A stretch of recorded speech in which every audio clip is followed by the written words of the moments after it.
सो refraction से related जो सारी कंसिडरेशंस थी अब तक हम उस पर डिस्कशन करते आए और कुछ एक बेसिक आइडियाज भी हमें समझ आ गई कि रिफ्रैक्टिव इंडेक्स क्या होता है और किस तरीके से हम अलग अलग पॉसिबिलिटीज में रिफ्रैक्टिव इंडेक्स को रिप्रेजेंट कर सकते हैं, लिख सकते हैं. Couple of lectures I have also taken to illustrate some of the basic examples, you may say, problems dealing with the concepts of diffraction.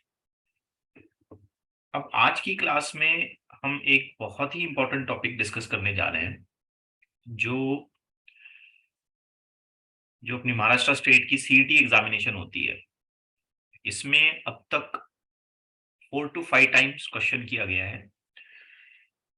NEET में इस पे क्वेश्चन कई बार आया है. Even to some extent JEE Main, JEE Advanced में भी इस पे क्वेश्चंस को टच किया गया है. And the article reads as geometric and optical path. Geometrical path and optical path for light. बहुत ही इंटरेस्टिंग सा आर्टिकल है. जस्ट इमेजिन करते हैं कि हमारे पास एक ग्लास का स्लैब है, ऐसे like this slab of glass, और यू मे इवन से अ स्लैब ऑफ ट्रांसपेरेंट मटेरियल. ठीक है, जिसकी जो थिकनेस है, जो लेंथ है, आप कह लीजिए थिकनेस कह लीजिए आप इसको, ये हम अज्यूम करते हैं कि x है. x is the thickness, like this, यहां से लेकर के यहां तक ऐसे. अब इमेजिन करते हैं कि हमारे पास एक लाइट की वेव है जो कुछ ऐसे ट्रैवल कर रही है. Just see this very carefully. एक लाइट की वेव है जो ऐसे ट्रैवल करती जा रही है and this way it enters the region and it will continue and finally it will come out. Like, मतलब मैंने बाहर से दिखाया. बच्चों, अगर आप बहुत केयरफुली देखोगे ना, तो इस लाइट की वेव ने ज्योमेट्रिकली कितना डिस्टेंस ट्रैवल किया, तो आप इसे कह सकते हो कि इस लाइट की वेव ने ज्योमेट्रिकली जो डिस्टेंस ट्रैवल किया वो x है. Getting it? सर.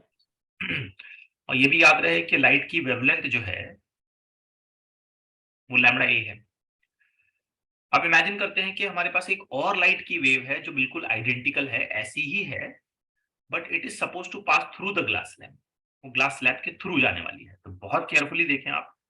डायग्राम में जितना हो सकता है उतना एक्यूरेटली रिप्रेजेंट करने की कोशिश करता हूं. तो ये ऐसी वेव्स आती जाती हैं, आती जाती हैं. अब देखिए क्या फर्क पड़ा.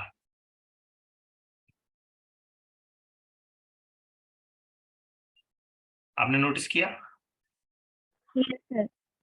क्या फर्क नजर आया आपको? Frequency change. फ्रीक्वेंसी नहीं बेटा, ये वेवलेंथ है. सर हाँ, वेवलेंथ. वेवलेंथ है, वेवलेंथ. इनफैक्ट रिफ्रैक्शन के प्रोसेस में फ्रीक्वेंसी चेंज नहीं होती है. ये तो फंडामेंटल पॉइंट है, ध्यान रखने वाली बात है. ठीक है, ये मैं बता भी चुका था. तो हमने देखा कि जैसे ही वो वेव ग्लास के अंदर से ट्रैवल करने लग रही है, तो हम देखते हैं कि उसकी वेवलेंथ अचानक से एकदम छोटी हो जाती है, वेवलेंथ चेंज हो जाती है. And we in fact have a certain relation कि रिफ्रैक्टिव इंडेक्स जो है ये वेवलेंथ के साथ इनवर्सली प्रोपोर्शनल है. ठीक है ना? या आप ऐसे भी लिख सकते हो कि wavelength is inversely proportional to refractive index. तो डेफिनेटली इस ग्लास के मटेरियल का अपना खुद का कुछ रिफ्रैक्टिव इंडेक्स रहा होगा. अब जितना बड़ा रिफ्रैक्टिव इंडेक्स रहेगा उतनी छोटी वेवलेंथ अंदर बनेगी. यस. अब जरा गौर से सोचिए कि ज्योमेट्रिकली इसने कितना डिस्टेंस ट्रैवल किया. अगर मैं गिनता हूं तो वो कितना है, x. लेकिन ऑप्टिकली ग्लास के अंदर से उसके ऑप्टिकल रिप्रेजेंटेशन के हिसाब से अगर मैं डिस्टेंस का कैलकुलेशन करता हूं तो डेफिनेटली वो x से ज्यादा होना चाहिए. Yes sir. जस्ट इमेजिन करिए ना, ऐसे चल रहा है. जस्ट आप ऐसे सोचिए, आप ऐसे अपने रास्ते से निकलते जा रहे हो, ऐसे ऐसे ऐसे, और ऐसे ऐसे कंजेस्टेड पाथ से जा रहे हो, तो आपको ज्यादा किधर चलना पड़ेगा? लेंथ ज्यादा कहाँ ट्रैवल करनी पड़ेगी? ग्लास के अंदर या बाहर? Glass slab. ग्लास के ग्लास अंदर. के अंदर. तो यहाँ हमें एक बेसिक फर्क, एक बेसिक डिफरेंशिएशन समझ में आता है कि ज्योमेट्रिकली जो डिस्टेंस ट्रैवल हुआ वो, और ऑप्टिकली यानी कि किसी पर्टिकुलर ट्रांसपेरेंट मीडियम के अंदर जो डिस्टेंस ट्रैवल होगा वो, ये दो अलग चीजें हैं. ठीक है? और इनफैक्ट बड़ा ही अहम कंक्लूजन हमको ये भी मिलता है कि जब कभी किसी गिवन सिचुएशन में हम ऑप्टिकल पाथ का कैलकुलेशन करते हैं और साथ ही साथ उसके ज्योमेट्रिक पाथ का कैलकुलेशन करते हैं या ज्योमेट्रिक लेंथ का कैलकुलेशन करते हैं, तो हमें पता चलता है कि ऑप्टिकल पाथ हमेशा ग्रेटर होगा Yes. As compare to geometrical path. Optical path जो है ना हमेशा ग्रेटर होगा। This is very interesting point to remember. Now coming to the very important conclusion. इस सिचुएशन में या किसी भी गिवन सिचुएशन में ज्योमेट्रिक पाथ कैसे लिखा जाएगा? तो सिंपली एक्स, जितना ज्योमेट्री के हिसाब से उसकी लेंथ बनती है, जो थिकनेस बनती है उसकी, बस वही लिखा जाएगा। तो जब हम इसका ऑप्टिकल पाथ लिखेंगे, ध्यान से समझना, आप बड़ी इंपॉर्टेंट नोटेशन आ रही है, तो ये हो जाएगा म्यू एक्स। Mu x. अब जितना ज्यादा रिफ्रैक्टिव इंडेक्स होगा उतना ज्यादा ऑप्टिकल पाथ बढ़ जाएगा, उतना ज्यादा ऑप्टिकल पाथ डेवलप होगा। तो keep in mind, geometrical path अगर x है तो उसका करस्पॉन्डिंग ऑप्टिकल पाथ कितना है? म्यू एक्स हो गया। ठीक है। अब सोचिए कि एक वेव जो है वो ग्लास स्लैब के थ्रू आ रही है और एक वेव जो है वो ग्लास स्लैब से नहीं जा रही है बल्कि सराउंडिंग बाजू के मीडियम से जा रही है। तो जरा सोचिए इसने यहां से यहां तक कितना डिस्टेंस ट्रेवल किया? Mu. Mu x. बात को समझिए, इसने यहां से यहां कितना डिस्टेंस ट्रेवल किया म्यू एक्स और इसने कितना किया? X x. तो क्या दोनों के पाथ में डिफरेंस है? Yes this is very important. तो हम यहां नोटिफाई करेंगे कि there is a certain path difference arising due to this, जिसे मुझे कैसे लिखना चाहिए? तो आंसर सिंपल है, ऑप्टिकली जितना पाथ ट्रेवल हुआ माइनस ज्योमेट्रिकली जो पाथ है। तो पाथ डिफरेंस अगर मैं लिखना चाहता हूं तो बेटा वो आ जाएगा एक्स कॉमन लेने पे म्यू माइनस। अब ये फॉर्मूला हमको 12th में बहुत काम में आएगा, याद रखिए। बहुत ज्यादा हम इसको यूज करेंगे।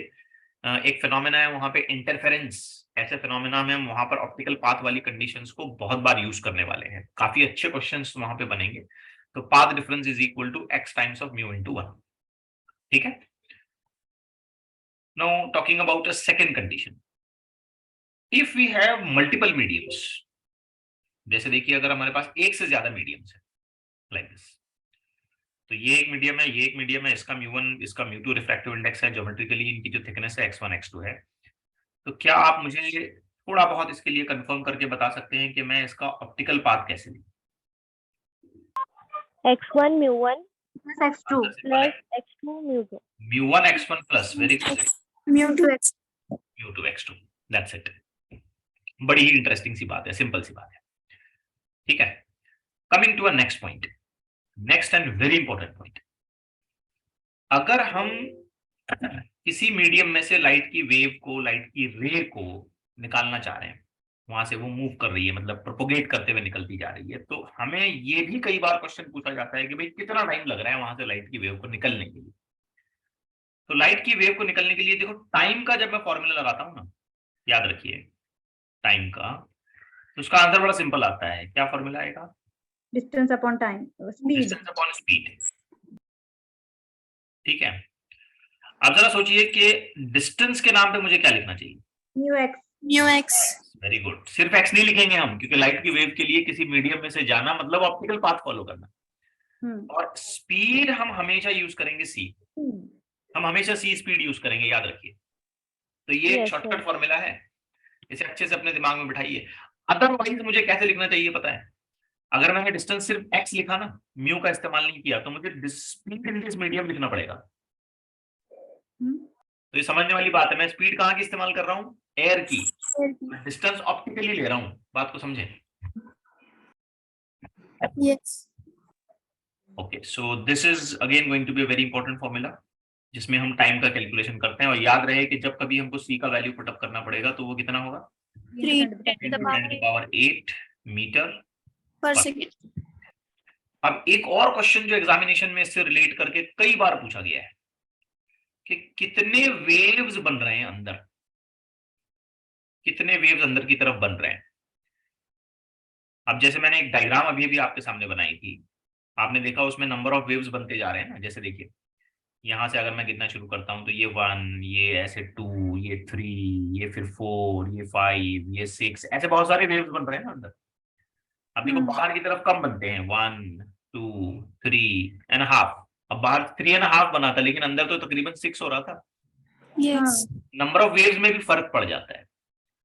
तो हमें ये भी क्वेश्चन पूछा जाता है कि भाई कितने नंबर ऑफ वेव्स वहां पे डेवलप होंगे। ठीक है, तो इसका भी एक बेसिक फॉर्मूला फंडामेंटल लेवल पे याद रखिए कि नंबर ऑफ वेव्स अगर मैं निकालना चाहता हूं तो हम इसे ऐसे लिखेंगे, म्यू एक्स। याद रखिए क्या इस्तेमाल कर रहे हैं हम, mu x divided by wavelength measured in air. कहाँ की वेवलेंथ लेंगे, Air की. एयर की। ऊपर जो डिस्टेंस लिखेंगे वो ऑप्टिकल पाथ लिखेंगे, याद रखिए। ठीक है, आमतौर पे इसका कैलकुलेशन कैसे होता है मैं आपको बताता हूं। जैसे ये एक वेव बन रही है, ठीक है, जस्ट इमेजिन करते हैं, ये मान लेते हैं ऐसी वेव बनाई, और मेरा ये मानना है कि यहां से यहां तक का जो डिस्टेंस है ना ये एक्स है। ठीक, अब बहुत केयरफुली समझें, ये वेव यहां से शुरू कर रही है, ये ऐसे होते होते होते जब यहां पहुंचा तो एक वेव हो गई। देखो यहां पहुंचते पहुंचते, करेक्ट है, यहां पहुंचते पहुंचते एक वेव हो गई। आगे अगली वेव इधर, अगली वेव इधर, अगली वेव इधर। तो आप मुझे बताइए मैं कैसे लिखूं, x is equal to 4 lambda, चलेगा? Yes. ऐसा ही तरीका हुआ ना, 1, 2, 3, 4. मतलब किसी भी गिवन कैलकुलेशन के लिए मुझे ऐसे लिखना चाहिए ना, x is equal to n lambda. Yes. Is equal to क्या होता है, x बाई। लेकिन वेव जब किसी मीडियम में चलती है तो वहां x थोड़ी होता है, वहां क्या होता है, ऑप्टिकल पाथ। वहां पे हमको कैलकुलेशन में लाना पड़ेगा। इसलिए हमें जब कभी नंबर ऑफ वेव से रिलेटेड कोई कैलकुलेशन करना है तो याद रखिए हम हमेशा यही फॉर्मूला इस्तेमाल करेंगे, म्यू एक्स बाई लैम्बडा। और जब कभी हमें टाइम का कैलकुलेशन करना है तो हम फॉर्मूला यूज करेंगे म्यू एक्स बाई सी। जब कभी हमें पाथ डिफरेंस निकालना होगा तो हम ये यूज करेंगे। जब कभी हमें जनरल ऑप्टिकल ज्योमेट्रिक पाथ लिखना है तो हम लिखेंगे एक्स, और ऑप्टिकल पाथ लिखना है तो हम लिखेंगे म्यू एक्स। बस इतनी कंडीशंस पर आज हम कुछ न्यूमेरिकल्स और बाकी के केसेस को समझने की कोशिश करेंगे।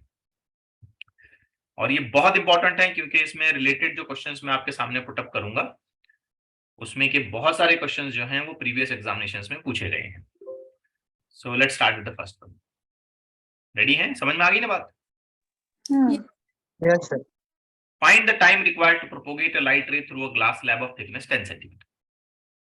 ठीक, find the time required to propagate a light ray through a glass slab of thickness 10 centimetre. Can you tell me time का formula? Mu x upon c. Mu x upon सी। म्यू ग्लास है मतलब 1.5, thickness 10 into 10 to the power minus 2. Very good. Speed of light कितना? 3 into 10 to the 3 power. into 10 to the power 8। बस खत्म। ठीक, Yes. ये 10 to the power minus 1, ये ऊपर गया 8, so this 7. is going to be 1.5 divided by 3 into 10 to the power minus 9, that will become 1/2 into 10 to the power minus 9, which is equal to 0.5 into 10 to the power minus 9 second. इतने time में light अपना path travel कर देगी। Clear हो गया question? Yes, sir. Okay, बहुत ही छोटे questions होते हैं, सिंपल क्वेश्चंस होंगे एकदम। एक भी क्वेश्चन आपको ऐसा लेंदी या लॉन्ग कैलकुलेशन वाला नहीं रहेगा, पर शर्त यह है कि आप इन कंसेप्ट को अपने दिमाग में अच्छे से बिठाएं। और याद रखिए, मैं फिर बोलूं, वेरी इंपॉर्टेंट कंसेप्ट्स, खास करके कॉम्पिटिटिव एग्जामिनेशंस के लिए। Find the number of light waves of frequency 4 into 10 to the power 14 hertz in water column of length 1 metre. तो जब बात नंबर ऑफ वेव्स की आती है एन, तो हमारे पास फॉर्मूला क्या है? लैम्बडा ए। अब हमारी गाड़ी आके अटक गई लैम्बडा ए पर, तो हम लोग ऐसे इस्तेमाल कर सकते हैं, C is equal to n lambda A.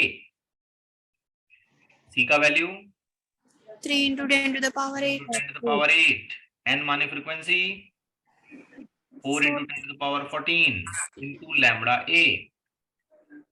Lambda a is equal to 3 by 4 into 10 to the power minus 6 metre. चलिए इसे यहाँ यूज करिए, खत्म करिए। तो number of waves is equal to, water की बात चल रही है, 4/3, Yes. Distance 1, lambda a 3/4 into into 10 to the power -6। सब कुछ कट-कटा जाएगा, आंसर आएगा 10 to the power 6 waves. 4 6 wave. Yes. बस खत्म, है ना आसान? yes sir okay, now this question was there I think in the CT examination. ये सीटी में था ऐसा लग रहा है मुझे। See this. Time required to propagate a light ray through a glass slab of 10 centimeter is same as that of the water section of 15 centimeter. ठीक, तो क्वेश्चन के हिसाब से ग्लास में से जाने वाला टाइम और वाटर में लगने वाला टाइम सेम है, Same है. As per question. अब टाइम का फॉर्मूला क्या है?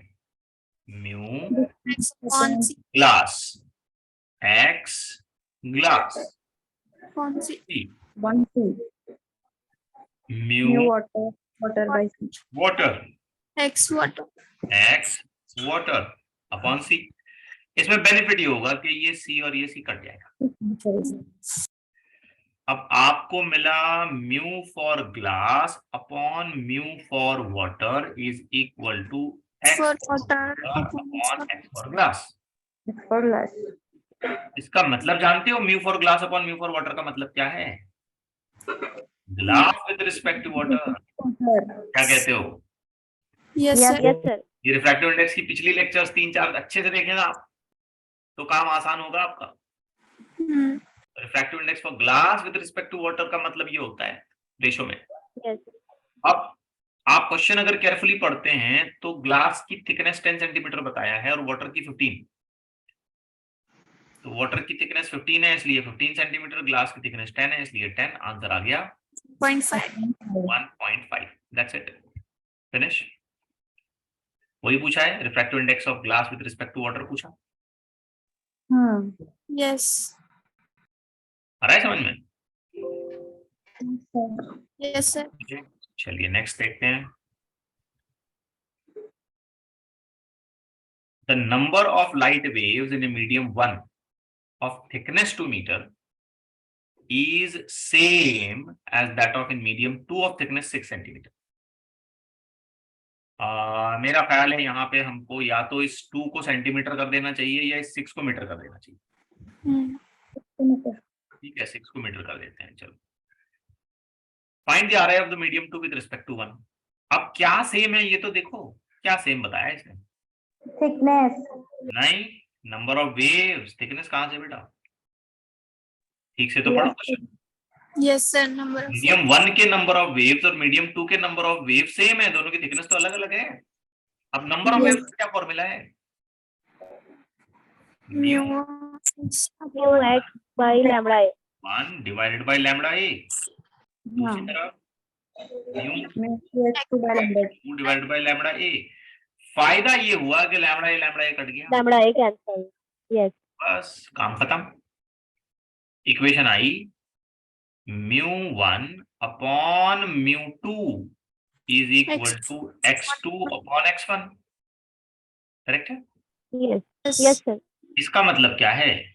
mu μ1 with is equal to x2 upon x1।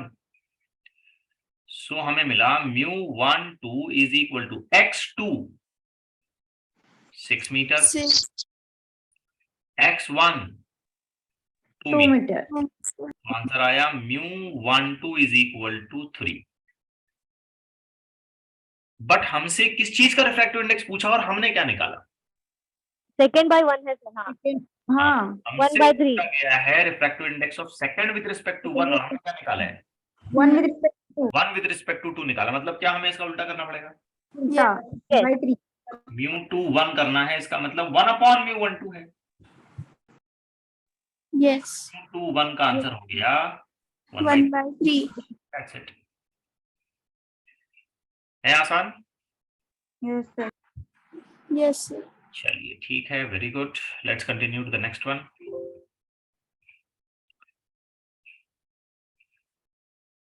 The ratio of thickness of two media a and b, अब इनका रेशियो गिवन है हमको 6:4. If light takes equal time, now this is important, equal time. So as per question, time taken to travel medium A is exactly equal to time taken to travel medium B. ठीक है. Now what should I write? Time. Mu x A upon C C equal to mu B X B upon C. फायदा ये हुआ कि C factor दोनों side से cut गया. ठीक है.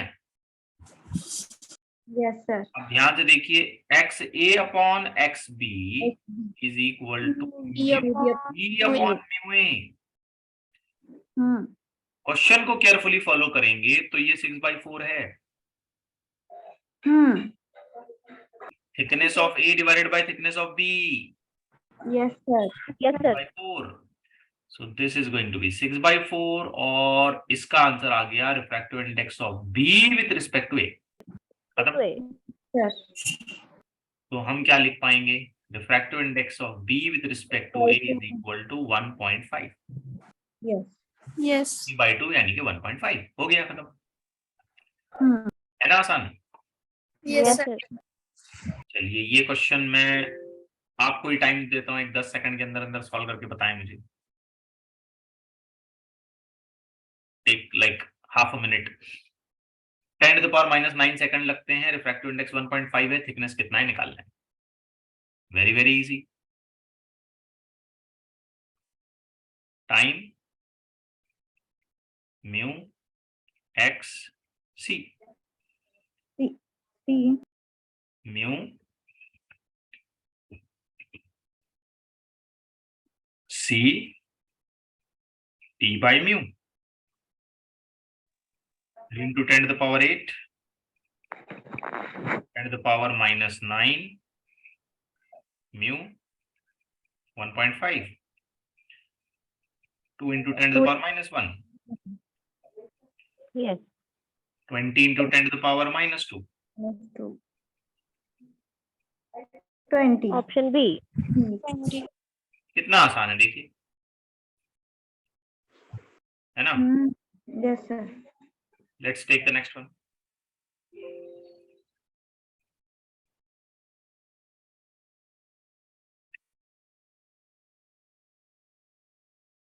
The number of waves in a 4 centimeter thick strip of glass is same. क्या सेम है देखो भाई, thickness है? फिर वही थिकनेस बोल रहे हो, दो बार गलती कर रहे number of waves Sir, pen. हो. नंबर ऑफ वेव सेम है, तो ये मीडियम जो है इसको 1 मान लेते हैं, ये 5 सेंटीमीटर वाला मीडियम 2 मान लेते हैं. ठीक है, या 1 2 के बजाय हमको तो लेबल दिया है भाई, एक ग्लास है और एक वाटर है. तो number of waves measured in glass is exactly equal to the number of waves measured in water. Number of waves हम लोग कैसे लिखेंगे? Refractive index of glass, thickness of glass, lambda measured in air. ये कमाल की बात है, मैंने जानबूझ के फॉर्मूला ऐसा बनाया जहां स्पीड भी एयर की ले रहा हूं मैं और वेवलेंथ भी एयर की ले रहा हूं ताकि वो कट जाए. yes ठीक है. On the other side mu water index water का, Water. ये भी वाटर का, और ये देखो एयर का आ गया. फायदा तो ये हुआ, lambda A Cancel. Refractive index of glass निकालना है हमको. तो let's continue with this. Refractive index of glass, glass की थिकनेस 4 है, रिफ्रैक्टिव इंडेक्स 4/3 वाटर का, 5 वाटर की थिकनेस 5 है. तो हम देखेंगे कि ये 4 और ये 4 इधर से कट गया और म्यू जी का आंसर आ गया 5/3. ये रहा आंसर, खत्म. Option B. ठीक है. yes Coming to the next question in this sequence.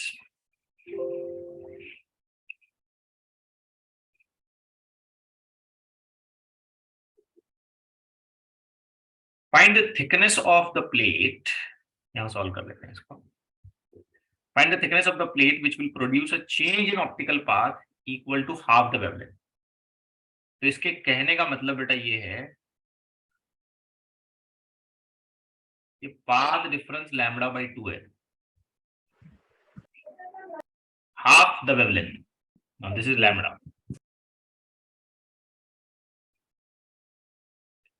ठीक है। Path difference is half the lambda, half the wavelength. तो पाथ डिफरेंस हम लोग लिखते कैसे हैं? mu x minus x. Mu x. x common, mu minus 1. Minus 1 is equal to lambda by 2। Yes. x कितना हो गया? Lambda divided by 2 times of mu minus, So, यही पूछा। क्या ऑप्शन आएगा? D. D. डी ऑप्शन आ गया, खत्म है ना। अब कल के जो हमारे सीक्वेंस ऑफ क्वेश्चंस थे ना, उसमें भी ये क्वेश्चन इसी से रिलेटेड था, इसलिए मैंने कल नहीं लिया, आज देख लेते हैं। आ जाओ।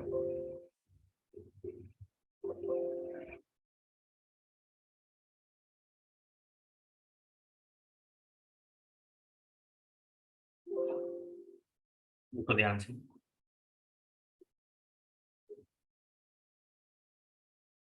in the shown figure parallel beam emerges parallel।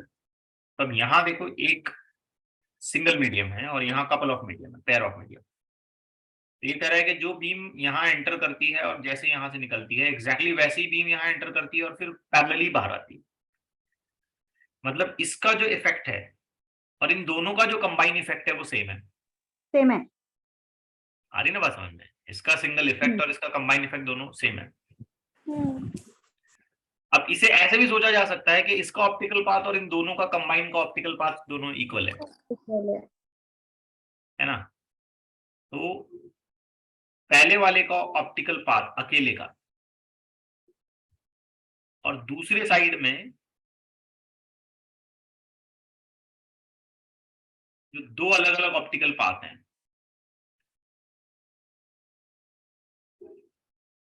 वो कैसे होने चाहिए? इक्वल होने चाहिए। तभी तो ये मामला हुआ कि भाई पैरेलल घुसे और पैरेलल निकले।